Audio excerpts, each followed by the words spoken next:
Hi y'all. So I'm just chilling and doing some art pieces today, and this is going to be an eel.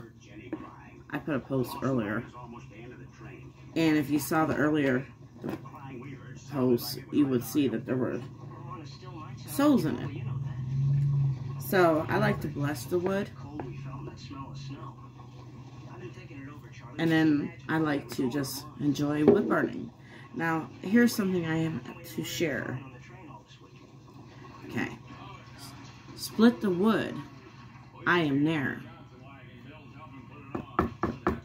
Knock on wood.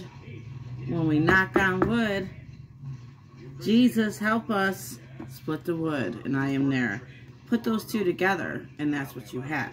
Now, when you're utilizing a wood-burning pen, and there's many versions of them, this one's nice. It's Weller. It just sets down, and I have a special ramp for the other one, so it doesn't touch the surface. Look at that. You want to never leave this unattended unless you know the timing on it, okay?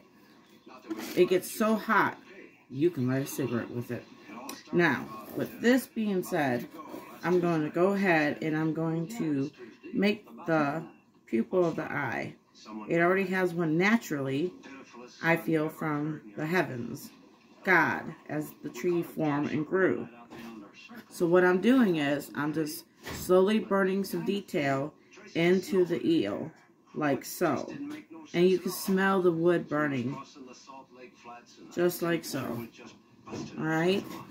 So I just want to give a little introduction, and I will upload this to my art channel that I actually have as well, but been so busy sharing about the other art of God's that we're taking time out.